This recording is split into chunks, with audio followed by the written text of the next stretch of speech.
자, 이번 영상에서는 제 123회 건축정비설비기술사 해설을 해드리겠습니다. 1교시와 2교시를 한 번에 묶어서 해설을 해드릴 거고요. 제가 먼저 앞서서 123회 경향 분석에 대한 영상을 제작을 해서 올려드렸을 겁니다. 이번에는 조금 더 세밀하게 각 교시에 대한 문제 해설을 해드릴 거고요. 그렇다고 해서 이론적인 부분까지 다 말씀을 드릴 수는 없습니다. 그렇게 되면 굉장히 시간이 길어지기 때문에 이론에 대한 해설은 본 강좌에서 많이 말씀을 드렸기 때문에 이번 해설에서는 전체적인 맥을 잡는 그런 방법에 대해서 좀 말씀을 드릴 거고요. 또 특히나 123회 같은 경우에 시험이 굉장히 어렵습니다. 지난달에 합격자 발표가 났는데 총 5명의 합격자가 배출이 됐습니다. 그만큼 시험이 어려웠었다. 건축전기 같은 경우에는 1년에 시험이 3번이 있는데 이 3번의 시험 중에서는 이번 시험처럼 굉장히 어려운 회차가 한 번 정도 나옵니다. 그 다음에 한 번 정도는 기본을 다루는 문제, 평이한 형태로 문제가 출제가 됩니다. 그리고 나머지 한 번은 어렵게 출제가 될 수도 있고 또 평이하게 나올 수도 있습니다. 최소한 한 번 정도는 굉장히 어렵게 나오고 또 최소한 한 번 정도는 굉장히 평이하게 나옵니다. 자, 여기 이제 중요한 방향을 잡으셔야 되는데 여기서 중요한 건 뭐냐면요. 우리는 어려운 회차에 맞춰서 시험을 준비를 하면 안 됩니다. 쉬운 회차에 맞춰서 준비를 해야 됩니다. 왜 그러냐? 평이하고 쉽고 기본적인 유형의 문제들이 많이 나오는 회차에 맞춰서 시험을 준비하더라도요. 굉장히 공부할 분량이 많고 힘이 듭니다. 굉장히 어려워요. 자, 그런데 여기서 조금 더 나아가서 범위도 훨씬 더 넓어지고 굉장히 어려운 문제가 나오는 회차에 맞춰서 내가 공부를 한다라고 하면요. 감당이 안 됩니다. 제가 비유를 들어서 말씀을 드리면요. 예를 들어서 운동을 한다. 우리가 헬스클럽에 가서 역기를 든단 말이에요. 자, 처음에 운동을 시작할 때는 5kg, 10kg 이렇게 듭니다. 들면서 힘이 이제 붙으면서 중량을 점점 늘려요. 자꾸 늘어나죠. 많이 늘어납니다. 자, 그러다가 어느 한계에 도달하게 됩니다. 내가 들 수 있는 중량이 100kg인데 100kg 이상은 도저히 못 들겠어. 이게 내 한계예요. 자, 여기서 5kg만 더 늘리더라도 드는데 굉장히 많은 힘이 들어가겠죠.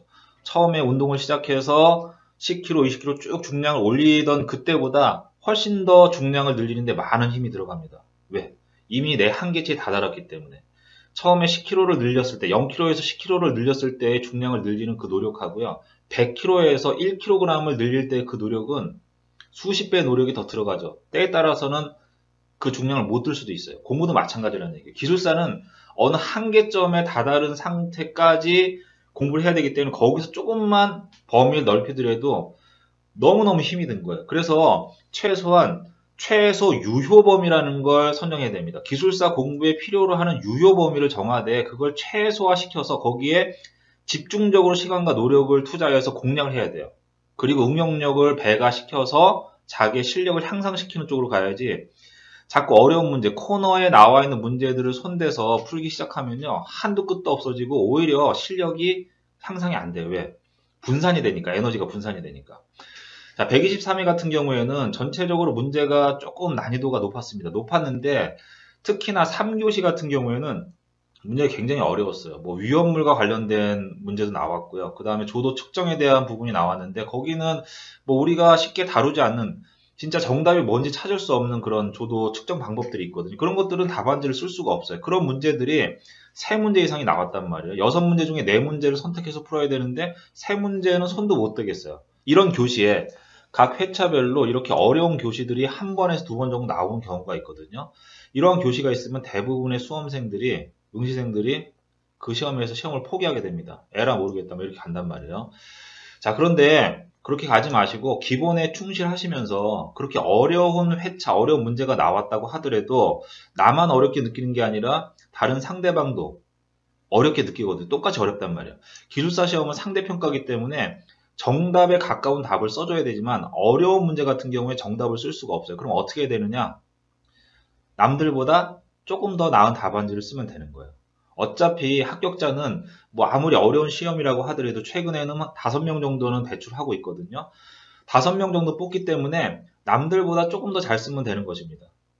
자, 그런데 그렇게 어렵고 뭐 난이도가 높은 그런 문제를 잘 준비하셨다고 하더라도 뭐 전체적인 시험을 잘 보느냐 그렇지 않아요. 거기에 투자하는 시간을 기본에다가 투자하지 못하기 때문에 오히려 기본이 약해지니까 그 한두 문제는 답안지 잘 쓸 수 있을지언정 기본이 되는 문제에서는 깊이 있게 들어가지 못한단 말이에요. 오히려 기본에 충실하면서 거기서 높은 점수를 획득하고 3교시와 같이 어려운 문제들이 많이 나왔을 때 뭐 60점 만점을 맞으려고 노력하는 게 아니라 한 40점대 후반에서 50점대 점수를 받으려고 그렇게 답안지를 작성하시고 나머지 기본이 되는 문제에서 고득점을 획득하시면 오히려 그런 답안의 형태, 그런 구성이 훨씬 더 좋은 어떤 느낌을 주기 때문에 합격할 확률이 높아지는 거죠. 제가 이렇게 전략과 전술에 대해서 항상 말씀을 드리는데 이 아카데미에서도 요번에 5명의 합격자 중에서 한 분이 배출이 됐단 말이에요. 아마 제가 말씀드린 설명드린 그런 형태로 준비를 했을 겁니다. 또 면접도 같이 준비를 이제 했고 이제 마무리했는데 나이가 굉장히 젊으시고 공부한 기간도 그렇게 오래 안 됐어요.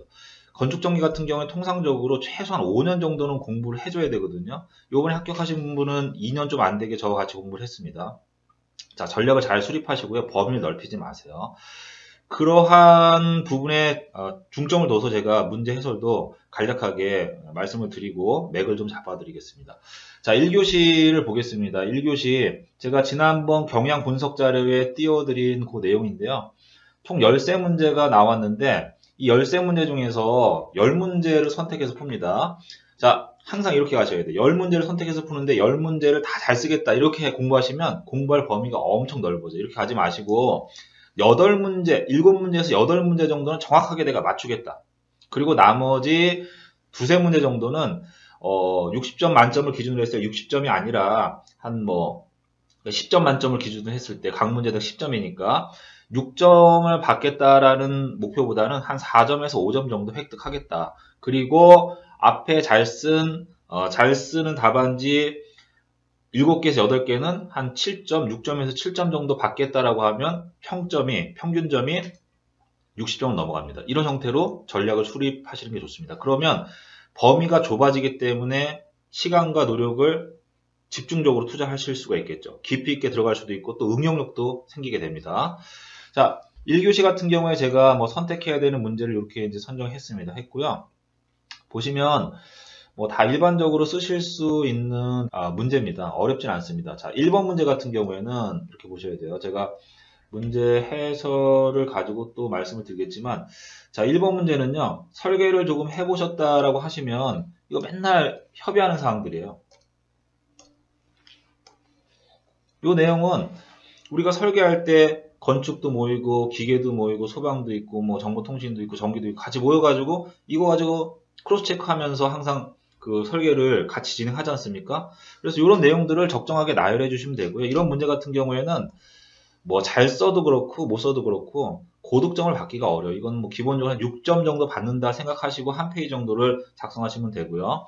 자, 그 다음에 변압기의 저감전원, 단전원은 기술사 공부하시는 분들이 기본적으로 가지고 가야 되는 문제 아닙니까? 이런 내용들은 당연히 맞춰줘야 되고 높은 점수를 받아야 돼요. 이런 쪽에서 7점 이상을 받아줘야 돼요.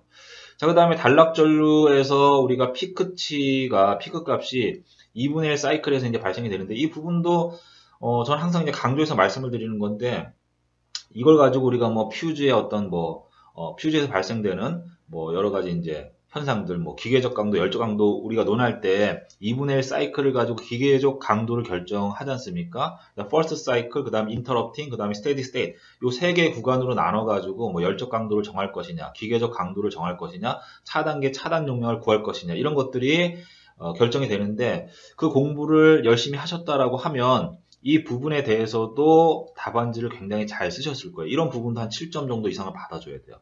자, 고조파, 건축전기 꼭 해야 되죠. 발생 원인, 그 다음에 현상, 대책. 이거에 대해서 정확하게 정리를 해놔야 된다라고 강조를 드렸을 겁니다. 이런 부분도 높은 점수를 받아야 돼요. 한 7점 정도. 케이블 스트리, 기본이 되는 거죠. 내도 트리, 외도 트리, 보호 타이 트리. 그 다음에 스트리에 의해서 발생된 여러 가지 문제점들, 대책들. 여기까지 정리를 해 두셔야 됩니다. 이 문제는요, 10점짜리 문제로도 나오지만 25점짜리 문제로도 출제가 됩니다. 이랬을 때는 스트리만 가지고서는 25점 그 문제를 답안을 다 채울 수가 없는 거죠. 이때는 대책까지 써줘야 되니까 같이 묶어서 정리를 해 두시고 거기서 묻는 문제의 어떤 핵심에 따라서 요소에 따라서 그 부분을 부분적으로 적용할 수도 있고 전체적인 내용을 묶어서 답안지를 기술하셔도 됩니다. 자, 얘도 7점 이상 받아줘야 돼요. 자, 프로덕트 공사 방법. 이 문제는 예전에 한번 나오긴 했지만 이런 유형의 문제는 사실은 지나가는 문제고요. 또 기술적인 부분이 별로 없어요. 사실은 뭐 기능사나 기사나 뭐 기능장이나 이런 쪽에서 출제가 돼야 되는 그런 유형의 문제지 기술사에서 내기에는 이런 문제를 내기에는 조금 수준이 조금 너무 낮다. 너무 낮기 때문에 오히려 기술사 시험을 보시는 분들이 조금 당황하실 수도 있는데 뭐 이런 문제는 너무 높은 점수 받으려고 하지 마시고 5점에서 6점 정도 보시고 이거하고 유사한 형태의 문제가 뭐 케이블 트레이라든지 뭐 이런 쪽의 시공 방법에 대한 거 이런 문제들이 나오는데 너무 이런 거에 이제 고민하지 마시고요. 그냥 가볍게 보시고 준비하시면 될 것 같아요. 자, 그 다음에 건축정비 설비 설계 기준에서의 배선 방식, 간선의 배선 방식. 이건 뭐 기본이 되는 거죠. 나뭇가지식, 뭐 평행식, 뭐 이런 것들 있지 않습니까? 뭐 그에 대해서 묻는 문제고요. 건축정비 설비 기술사를 어느 정도 하셨다고 하면 기본이 되는 문제이기 때문에 잘 쓰실 수 있을 거라고 보고 있습니다. 이것도 한 7점 정도 목표로 쓰시면 될 것 같습니다. 자, 그 다음에 박물관, 미술관 조명은 오랜만에 나왔습니다. 오랜만에 나왔는데 기본 개념은 되게 단순해요. 박물관, 미술관이라는 건 전시품을 전시하고 그 다음에 오랜 기간 동안 보관해야 되지 않습니까? 그렇기 때문에 전시와 보존의 효과 두 가지를 노리기 때문에 잘 보여야 되고 그 다음에 작품이 가지고 있는 여러 가지 어떤 그 작품의 성질 뭐 이런 것들을 잘 나타내야 되기 때문에 전시의 효과가 있어야 됩니다. 그 다음에 빛이라는 에너지가 또 전시의 효과를 위해서 이제 쏘이게 되면 거기에 여러 가지 안 좋은 영향, 수명이 단축이 되고 변형을 일으키는 그런 안 좋은 영향을 미치게 되거든요. 그래서 이런 것들을 방지하기 위해서 전시와 보존의 효과 두 가지를 노리는 그런 그 조명 설계를 해줘야 됩니다. 이것도 어렵진 않습니다.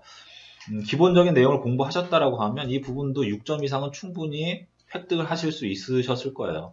그 다음에 가시광선의 파장의 범위 뭐 다 아시는 거 아닙니까? 380 나노메타에서 760 나노메타고 요거보다 파장이 짧으면 자외선, 파장이 길면 적외선이고 자외선이 몸에 안 좋다는 걸 알잖아요. 우리가 선크림 바르지 않습니까? 그 다음에 적외선 열작용하는 거지 않습니까? 뭐 이런 부분에 대해서 어떻게 활용이 되는지에 대한 부분은 뭐 기본적으로 잘 쓰실 수 있는 답안지다라고 보고 있습니다. 이 부분도 아무리 이 부분에 대해서 준비를 안 하셨다고 하더라도 최소한 5점 이상은 받으실 수 있으실 거예요. 잘 쓰면 뭐 6점, 7점까지 나옵니다. 그 다음에 계기용 변류기와 계측기용 변류기에 대한 부분이 나와 있는데 계측기용과 보호개정기용은 그 용도가 틀린 거죠. 계측이라는 것은 현재 이 선로에 전류가 몇 암페어가 흐르는가 정상적인 상태에서 그럼 전격 전류가 뭐 100암페어라고 하면 100암페어 이상 흐를 일이 많지가 않지 않습니까? 그래서 100암페어를 기준으로 해서 뭐 한 플러스 마이너스 뭐 한 20% 정도 그 내외의 전류를 측정하는 거니까 거기서 오차가 적어야 되겠죠. 그 다음에 계측기용은 계정기를 동작시키는 변류기가 아니기 때문에 대전류를 흘릴 필요가 없는 거예요. 그래서 대전류가 흘렀을 때는 계측기용 변류기를 보호하는 차원에서 이 오차가 좀 많이 늘어나야 돼요. 오차가 많이 늘어난다는 건 고장전류가 흐른다고 하더라도 계측기용 변류기 안쪽으로는 고장전류에 대응한 전류의 크기가 들어오지 않도록끔 과전류 정수가 조금 낮은 값을 적용해줘야 되는 겁니다. 그 다음에 보호개정기용 같은 경우에는 전격전류 부분에서는 보호개정기가 동작할 일이 없잖아요. 예를 들어서 OCR 같은 경우에는 뭐 사고가 난다든지 아니면 뭐 과부하 걸린다든지 했을 때 OCR이 동작해서 뭐 TC 커런트에 따라서 이제 그 시간이 조정이 되면서 동작하겠죠. 그렇기 때문에 전격 전류의 50% 이하의 전류는 측정 범위 대상이 아닙니다. 얘는 과전류 영역에서 어떤 그런 정확한 값을 계측해서 측정해서 보호개정기를 동작시키는 용도로 쓰이기 때문에 일단은 50% 전격 전류 50% 미만의 전류는 검측 대상이 아니고요. 그리고 대전류 영역에 있어서 오차가 발생이 되면 안 됩니다. 그래서 과전류 정수가 이제 커져야 돼요. 뭐 이런 특징들을 알고 계시면 답안지를 쓰실 수 있는 거고요. 기본에 충실해서 공부를 하셨다라고 하면 충분히 좋은 답안지를 만드실 수가 있었을 겁니다. 이런 부분도 7점 이상은 받아줘야 돼요. 자, 그 다음에 태양광 발전 설비 핫스팟은 제가 선택해야 되는 문제에 넣어놨는데 요거는 실질적으로 처음 나온 문제예요. 처음 나온 문제고 내용은 되게 쉬워요. 해설서를 보시면 아시겠지만 되게 쉽기 때문에 한번 관심을 가지고 보셨던 분들은 뭐 대충 쓰더라도 4, 5점, 5점 이상의 점수를 받으실 수 있었을 겁니다. 그래서 제가 이 안에 넣어놨는데 이거 선택하지 않더라도 앞에 나온 8개에서 10문제는 기본에 충실하셨다라고 하면 굉장히 좋은 점수를 받으실 수가 있었겠죠. 이런 형태로 답안을 준비하시면 되는 거예요. 기술사 준비를. 그래서 기본에서 벗어나지 마시고 기본에 입각해서 자꾸 얘를 깊이 있게 들어가시고 응용하시려고 하셔야지 범위를 넓히시면 안 됩니다. 자, 이런 형태로 해서 준비하실 때 건축전기 같은 경우에는 한 250개 과제면 충분히 합격권 안에 들어가실 수가 있고요. 여기 플러스 마이너스 알파 해서 최근에 이슈화되고 있는 어떤 그런 내용들이 있습니다. 그런 것들을 한 10개에서 15개 정도 추가적으로 준비하시면서 이런 부분들 계속 이제 좀 교체해 나가시면 그 안에서 모든 문제들이 거의 대부분의 문제들이 해결이 됩니다. 자, 간단하게 말씀드렸고 그리고 선택하지 말아야 되는 문제 이렇게 나와 있는데 이것도 그렇게 어려운 건 아니에요. 왜냐하면 제가 KC 규정이 올해 이제 새롭게 제정이 됐습니다. 제정이 되면서 이 부분에서 문제가 한 2문제 정도는 지속적으로 앞으로 한 2년 정도 나올 거라고 말씀드렸고요. 여기 나와 있는 이 내용이 KC 주요 사항이라고 해서 대한전기협회에서 이 부분이 중점적으로 바뀌는 내용입니다라고 해서 한 서너 페이지 정도를 요약해서 그 공지를 했거든요. 거기에 나와 있는 사항들이 이거예요. 그 내용이 그대로 출제가 됐고 되게 단순합니다. 그걸 보셨다라고 하면 충분히 답안을 쓰셨을 거라고 보고 있고요. 또 이 부분에 대해서 문제가 나올 것이라고 하는 것은 기술사 강의하시는 모든 기술사분들이 다 예측을 한 겁니다. 뭐 이런 것들은 제가 빼놓긴 했는데 왜 빼놨냐면 규정이나 이런 것들은 저는 좀 잘 다루지 않습니다. 왜냐하면 그 규정을 보시면 아시겠지만 또 제가 KC 규정을 해설하고 있는데 규정만 가지고서는 그걸 이해할 수가 없어요. 또 외워지지도 않습니다. 법이라는 게 잘 안 외워져요. 법을 만들어지는 그런 과정에서 여러 가지 이론이나 데이터가 적용이 되는데 그걸 적용해서 함축을 시켜가지고 어떤 그 규정을 만들어 놨기 때문에 그 규정 자체는 문장 자체, 거기 나오는 단어 자체도 입에 잘 익지가 않아요. 그래서 제가 강의를 잘 안 하는 거고 오히려 규정이 만들어지는 그 비하인드 스토리, 그 배경이 더 중요하다는 거죠. KC 강의를 들어보시면 아시겠지만 규정 가지고만 해설을 못합니다. 그래서 거기에 인용되는, 거기에 사용되어지는 여러 가지 뭐 IC 코드라든지 IEEE라든지 기타 등등의 여러 가지 기술적인 배경들을 같이 추가해서 말씀을 드리고 KC 규정에 대한 해설은 되게 짧아요. 오히려 그걸 설명하기 위한 그런 비하인드 스토리에 대한 강의가 2배, 3배 더 많습니다. 그렇기 때문에 규정을 먼저 공부하기보다는 기본적인 기술적인 내용을 먼저 공부하시는 게 훨씬 더 좋습니다. 자, 그 다음에 전기 용접기의 자기두설 변압기는 그 그림을 보시면 되게 쉬워요. 쉬운데 왜 요거는 제가 선택하지 않아도 되는 문제라고 빼놨냐면 기술사를 준비하실 때는 오히려 기초공학에 대한 문제가 풀기가 어렵습니다. 왜냐하면 기초공학에서 사용되어지는 기술사에 사용되어지는 이론이라든지 공식은 오히려 되게 단순한 것들을 많이 써요. 이런 것들을 활용해서 뭐 현장에 필요한 여러 가지 뭐 기술 계산서라든지 이런 것들을 만들거든요. 예를 들어서 우리가 이제 전압강화 계산서를 만들 때 전압강화 계산서에 쓰이는 공식이 있거든요. 그거 되게 단순합니다. 단순한데 그 공식이 유도되기까지는 굉장히 복잡한 과정을 거치거든요. 거기 삼각함수도 들어가고 뭐 여러 가지 요소들이 들어가는데 실질적으로 현장에서는 그 결과 수식만 보는 거지 뭐 삼각함수의 원리라든지 이런 것들까지 우리가 다 보지는 않거든요.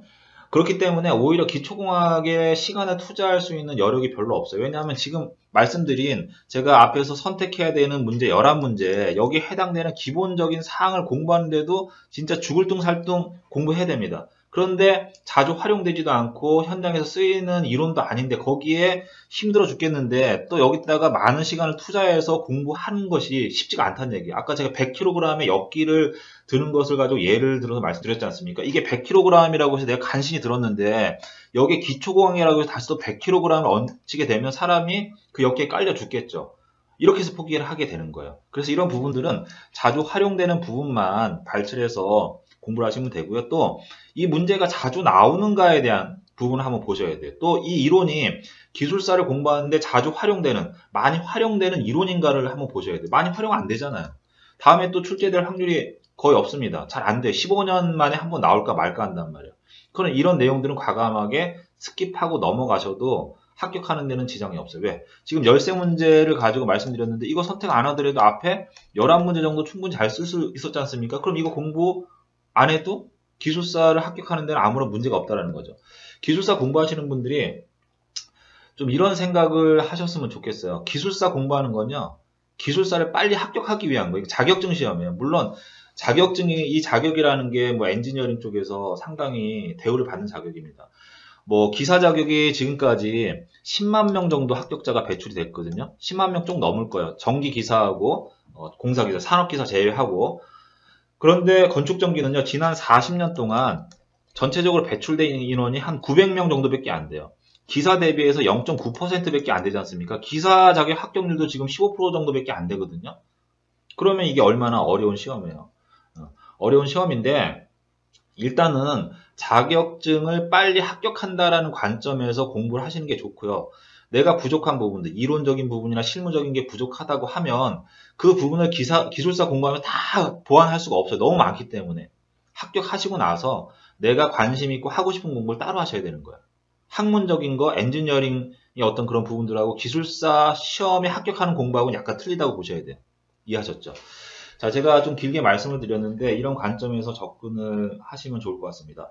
자, 전체적인 맥은 제가 잡아 드렸고요. 이제는 해설의 내용을 가지고 좀 보겠습니다.